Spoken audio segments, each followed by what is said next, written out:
सहज ही अपनी ओर हम चले वतन की ओर।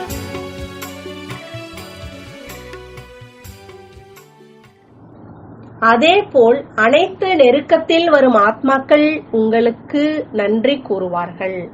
ஒரே ஒரு சகஜமான யுக்திதான் இல்லையா? அப்படியே கூட எந்த ஒரு விஷயமும், எந்த ஒரு காட்சியும், எந்த பொருளும் மாறியோ ஆக வேண்டும்தான். இந்த நாடகமே மாறுபடும் காட்சிகள் அடங்கியதுதான். ஆனால் எப்படியும் அழிவு ஏற்பட்டுதான் ஆகும். முக்தி தாமத்திற்கோ அனைவரும் செல்லதான் வேண்டும். ஆனால் ஒருவேளை அழிவிற்கு முன்பு ஞானம் யோகத்தின் ஆதாரத்தில் பாவங்களை அழித்து விட்டீர்கள் என்றால் தண்டனைகளில் இருந்து விடுபட்டு விடுவீர்கள் என்று மக்களுக்கு கூறுகிறீர்கள். செல்லதான் வேண்டும், இருந்தாலும் யார் செல்வாரோ அவர் அடைவார். இந்த விதத்தில் ஒவ்வொரு விஷயமும் மாறித்தான் ஆக வேண்டும். ஆனால் எந்த நேரம் உங்கள் எதிரில் அந்த விஷயம் தடை ரூபம் ஆகிவிடுகிறதோ அந்த நேரம் உங்களுடைய சக்தியின் ஆதாரத்தினால் ஒரு நொடியில் மாற்றம் செய்து விட்டீர்கள் என்றால் அந்த முயற்சி செய்வதின் பலன் உங்களுக்கு கிடைத்துவிடும். பரிவர்த்தனையோ ஆக வேண்டும், ஆனால் சரியான ரூபத்தில், உயர்ந்த ரூபத்தில் மாற்றத்தை செய்வதினால் உயர்ந்த பிராப்தி ஏற்படுகிறது. நேரத்தின் ஆதாரத்தில் பரிவர்த்தனை ஏற்பட்டது என்றால் பிராப்தி இருக்காது. தடையாக என்ன வந்ததோ அது நேரத்திற்கேற்றபடி அவசியம் சென்றுவிடும். ஆனால் நேரத்திற்கு முன்பு தன்னுடைய மற்றும் மாற்றம் சக்தியினால் முன்பாகவே மாற்றம் செய்துவிட்டால் இதனுடைய பிராப்தி உங்களுக்கு கிடைத்துவிடும். எனவே என்ன வந்திருக்கிறதோ அது தானாகவே சென்றுவிடும். மற்றும் இந்த ஆத்மாவிற்கு எவ்வளவு கணக்கு வழக்கு இருக்கிறதோ அது முடிவடைந்துவிடும். மேலும் நேரம் அதுவே அனைவருக்கும் கற்றுக் கொடுக்கும் என்று இப்படியும் நினைக்க கூடாது. இல்லை, நான் செய்வேன், நான் அடைவேன். நேரம் செய்தது என்றால் நீங்கள் அடைய மாட்டீர்கள். அது நேரத்தின் விஷயமாக ஆகிவிடுகிறது, உங்களுடையதாக இல்லை. நேரத்தில் என்னென்ன ஆகிவிடுகிறது, என்னென்ன விஷயம் தானாகவே ஏற்படுகிறதோ அதற்கு மகிமை இருப்பதில்லை. ஆனால் நேரத்தின் ஆதாரமின்றி யாராவது காரியம் செய்கிறார் என்றால் அதிசயமாக மகிமை பாடப்படுகிறது. அப்படி பருவத்தில் கிடைக்கும் பழத்திற்கு அவ்வளவு மதிப்பு கிடையாது. ஆனால் பருவமின்றி கிடைக்கும் பழத்திற்கு மதிப்பு இருக்கிறது. எனவே நேரம் தானாகவே சம்பூர்ணம் ஆக்கிவிடும் என்று இப்படியும் இருக்க வேண்டாம். சம்பூர்ணமாகி நேரத்தை அருகில் கொண்டு வர வேண்டும். நேரம் படைப்பாகும். மேலும் நீங்கள் படைப்பவராவீர்கள். படைப்பவர் படைப்பின் ஆதாரத்தில் இருப்பதில்லை. படைப்பவர் படைப்பை அடிமையாக்குவார். அந்த மாதிரி பரிவர்த்தனை செய்யும் சக்தியை தாரணை செய்யுங்கள். இன்று ஒரு சின்ன இயந்திரம் பொருளை எவ்வளவு மாற்றம் செய்து விடுகிறது. முற்றிலும் உபயோகமற்ற பொருளை உபயோகமானதாக ஆக்கிவிடுகிறது. பழையதை புதியதாக ஆக்கிவிடுகிறது. அப்படி உங்களுடைய மிக உயர்ந்த சக்தியின் சூட்சும இயந்திரம் தன்னுடைய உள் உணர்வு பார்வை மற்றும் மற்றவர்களின் உள் உணர்வு பார்வை மாற்றம் செய்ய முடியாதா? பின்பு இது நடந்தது என்று ஒருபொழுதும் உங்கள் வாயில் இருந்து வெளியாகாது. எந்த ஒரு சாக்கு போக்கையும் கொண்டு வர மாட்டீர்கள். இதுவும் சாக்கு போக்குதான். தன்னை தானே பாதுகாப்பாக வைப்பதற்கு விதவிதமான சாக்கு போக்குகள் இருக்கின்றன. சங்கம யுகத்தில் அனைவரையும் விட பிராமணர்களுக்கு அதிகமாக சாக்கு போக்குகளின் போட்டி வருகிறது என்று கூறியிருந்தோம். இதனால் தான் மாற்றம் செய்ய வேண்டும். அனைவரின் சம்ஸ்காரங்களை மாற்ற வேண்டும். இந்த லட்சியம்தான் பிராமணர்களின் வாழ்க்கையின் ஆதாரமாகும். மற்றவர்கள் மாறினால் அப்பொழுது நாமும் மாறுவோம் என்று அப்படி இல்லை. நாம் மாறி மற்றவர்களையும் மாற்ற வேண்டும். இதில் எப்பொழுதும் தன்னை முன்னுக்கு வைக்க வேண்டும். மற்றவர் மாறினாலும் மாறாவிட்டாலும் நான் மாறிவிட வேண்டும் என்றால் மற்றவர் தானாகவே மாறிவிடுவர். அப்படி நீங்கள் மாறுபவர்கள், உலகத்தை மாற்றுபவர்களே அன்றி ஏதாவது ஒரு விஷயத்தினால் மாற்றமாக்குபவர் இல்லை. அந்த மாதிரி லட்சியத்தை எப்பொழுதும் நினைவில் வைத்துக் கொண்டே தன்னைத்தானே பரிபக்குவம் ஆக்குங்கள். இப்பொழுது நேரம் அருகாமையின் மணிகளை அடித்துக் கொண்டிருக்கிறது. உங்களும் தந்தையின் அறிமுகத்தின் பிரதக்ஷ நிரூபணம் கொடுப்பதற்கான முயற்சியை மிக வேகமாக செய்யுங்கள். என்ன பாலனை பெற்றிருக்கிறீர்களோ அந்த பாலனைக்கான பலனை காண்பியுங்கள். வியக்த சாகார ரூபம் மூலமாக ஞானம் மற்றும் பாலனை கிடைத்தது. அவ்யக்த ரூபம் மூலமாகவும் அதிகமான ஞானத்தின் பாலனை கிடைத்தது. இப்பொழுது எந்த மாதிரியான நேரம்? இப்பொழுது வரை பாலனையை மட்டும்தான் பெற்றிருக்க வேண்டும் அல்லது பாலனையின் பலனை காண்பிக்க வேண்டுமா? இப்பொழுதோ டிராமா அந்த பாகத்தை தான் காண்பித்துக் கொண்டு இருக்கிறது. எப்படி சத்தியுகத்தில் தாய் தந்தையர் பாலனை செய்து ராஜ்ய பாக்கியத்தின் அதிகாரியாக்கி, ராஜ்ய பாக்கியத்தின் சிம்மாசனதாரி ஆக்கி, ராஜ திலகம் கொடுத்து, அதாவது பொறுப்பின் திலகம் கொடுத்து சுயம் சாட்சியாகி பார்க்கிறார்கள். உடனிருந்தும் கூட சாட்சியாகி பார்க்கிறார்கள். அப்படி இந்த கூட்டம் கூட எங்கிருந்து தொடங்கும்? இப்பொழுது கூட பாப்தாதா உலக சேவைக்கான பொறுப்பு என்ற இந்த திலகத்தை இட்டு சுயம் சாட்சியாகி பார்க்கிறார். சாட்சியாக இருக்கிறார் இல்லையா? உடனிருந்தும் கூட சாட்சியாக இருக்கிறார். இந்த வருடம் இன்னும் சாட்சியாக ஆவதற்கானதாகும். இந்த அவ்வியக்த ரூபத்தின் சந்திப்பு வியக்த மூலமாகவும் எதுவரை இருக்கும்? எனவே இந்த புது வருடத்தில் அவ்வியக்த நிலையில் நிலைத்திருக்க செய்வதற்கான மற்றும் அனுபவம் செய்வதற்கான ட்ரில் பயிற்சி கற்றுக் கொடுத்து கொண்டிருக்கிறோம்.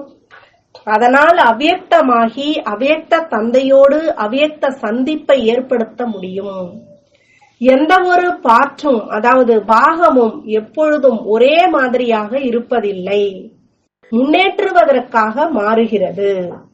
அப்படி பாப்தாதா இப்பொழுது விசேஷமாக அவ்வியக்த ரூபத்தில் அவ்வியக்த சந்திப்பை செய்வதற்கான சகஜ வரதானம் கொடுக்கின்றார்.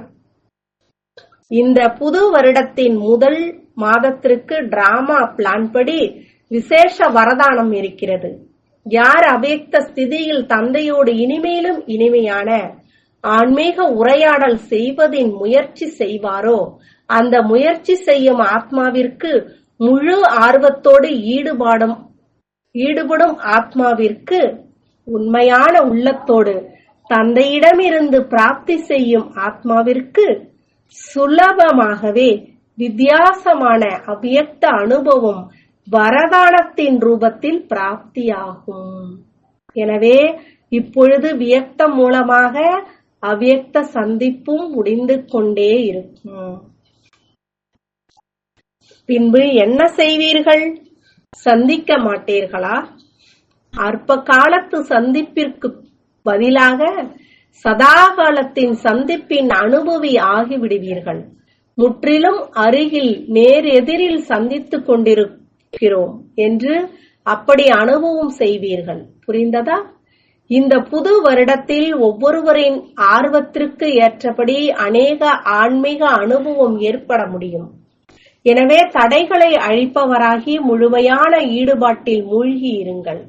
முழுமையான ஈடுபாட்டில் இந்த தடைகளும் தன்னுடைய ரூபத்தை மாற்றிவிடும். தடை தடையாக அனுபவமாகாது, ஆனால் தடை விசித்திர அனுபவியாகி ஆக்குவதற்கு காரணமாக இருந்தது என்று தென்படும். தடைகளும் ஒரு விளையாட்டாக தென்படும். பெரிய விஷயம் சிறியதாக அனுபவமாகும். எப்படி என்ற வார்த்தை மாறி அப்படி ஆகிவிடும். தெரியவில்லை என்ற வார்த்தை மாறி அனைத்தும் தெரிந்திருக்கிறோம், அதாவது ஞானம் நிறைந்தவராக ஆகியிருக்கிறோம். அப்படி இந்த வருடத்தை முக்கியமாக முயற்சியில் தீவிர தன்மையை கொண்டு வருவதற்கான வருடம் என்று புரிந்து கொண்டாட வேண்டும். தன்னை மாற்றி உலகை மாற்றம் செய்வதற்கான விசேஷ வருடமாக கொண்டாட வேண்டும். நல்லது. அந்த மாதிரி உருவாக்குபவர் விதி மற்றும் சட்டத்தை தெரிந்து தீவிர முயற்சி செய்பவர்களுக்கு, மாற்றம் செய்யும் பரிபக்குவ ஆத்துமாக்களுக்கு பாப்தாதாவின் அன்பு நினைவுகளும் நமஸ்காரமும். அனைவரும் சேமிக்க தெரியுமா? அனைவருக்கும் சேமிக்க தெரியுதான் கேக்குறாங்க. சேமிப்பு ஆகிக் கொண்டிருக்கிறது என்ற இதன் அடையாளம் என்ன? அவருக்கு போதை இருக்கும். எப்படி செல்வந்தர்களுக்கு செல்வ செழிப்பின் அடையாளத்தை அவர்களுடைய போதையில் இருந்து தெரிய வரும். அவருடைய நடத்தையில், அமருவதில், எழுவதில் போதை தென்படும்.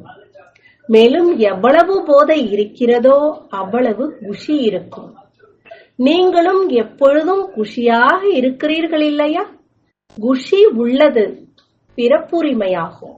உங்களுடைய பிறப்புரிமை. நாம் எப்பொழுதும் சேமிப்பின் போதையில் இருப்பவர்கள், எப்பொழுதும் குஷியின் பொலிவினால் மற்றும் மற்றவர்களுக்கு ஆன்மீக ஜொலிப்பை காண்பிக்கக்கூடியவர்கள் என்ற இந்த வரதானத்தை எப்பொழுதும் நினைவில் வைக்க வேண்டும். என்ன நடந்தாலும் குஷியின் வரதானத்தை இழக்கக்கூடாது. பிரச்சனைகள் வரும் மற்றும் போகும், ஆனால் குஷி போய்விட வேண்டாம். ஏனென்றால் குஷி நம்முடையது. பிரச்சனை வெளியில் இருந்து வருவது, மற்ற பக்கத்திலிருந்து வருவது. தன்னுடைய பொருளை எப்பொழுதும் உடன் வைத்துக் கொள்வார்கள். மற்றவர்களின் பொருள் வரவும் செய்யும் மற்றும் போகவும் செய்யும். சூழ்நிலை மாயாவினுடையதே அன்றி நம்முடையது அல்ல. அப்படி குஷியை இழக்கக்கூடாது. உடலே சென்று விட்டாலும் கூட குஷி செல்லக்கூடாது. குஷியோடு உடலும் சென்றால் நல்ல உடல் கிடைக்கும். பழையது சென்றால் புதியது கிடைக்கும்.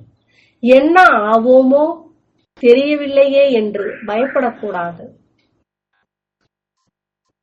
நல்லதிலும் நல்லதாக ஆவீர்கள். நல்லது. வரதானம். 3 காலங்களையும் எதிரில் வைத்து ஒவ்வொரு காரியத்தில் வெற்றியடையக்கூடிய வெற்றி அடைபவர் ஆகுக. விளக்கம். லௌகீக முறையிலும் கூட யார் விவேகமானவராக இருப்பாரோ அவர் முன்னுக்கு பின் யோசித்து புரிந்து பின் அடியெடுத்து வைப்பார். அதேபோல் இங்கேயும் குழந்தைகள், நீங்கள் எப்பொழுது ஏதாவது காரியம் செய்கிறீர்கள் என்றால் முதலில் 3 காலங்களையும் எதிரில் வைத்து பின்பு செய்யுங்கள். நிகழ்காலத்தை மட்டும் பார்க்காதீர்கள். எல்லைக்கு அப்பாற்பட்ட விவேகத்தை தாரணை செய்யுங்கள் மற்றும் வெற்றி அடைவேன் என்ற நிச்சயத்தின் ஆதாரத்தில் மற்றும் திரிகால தரிசி நிலையின் ஆதாரத்தில் ஒவ்வொரு காரியமும் செய்யுங்கள் மற்றும் ஒவ்வொரு வார்த்தையும் கூறுங்கள். அப்பொழுது ஆன்மீகமானது என்றும் மற்றும் சாதாரணமற்றது என்றும் கூறுவோம். ஸ்லோகன். எல்லைக்குட்பட்ட ஆதரவுகளை விட்டுவிட்டு ஒரு தந்தையை ஆதாரமாக ஆக்கிவிட்டீர்கள் என்றால் கரை சேர்ந்து விடுவீர்கள். எல்லைக்குட்பட்ட ஆதரவுகள்லாம் என்னென்ன இருக்கோ அதை அனைத்தையும் விட்டுடுங்க. ஒரு தந்தை அப்படின்ற ஆதாரத்தை பிடிச்சிங்க, அப்படி ஆயிட்டீங்க அப்படின்னா கரை சேர்ந்துடுவீங்க அப்படின்னு பாபா சொல்கின்றார்கள். अच्छा, तो बच्चों को तो सर्विस करनी है जो बाबा कहते हैं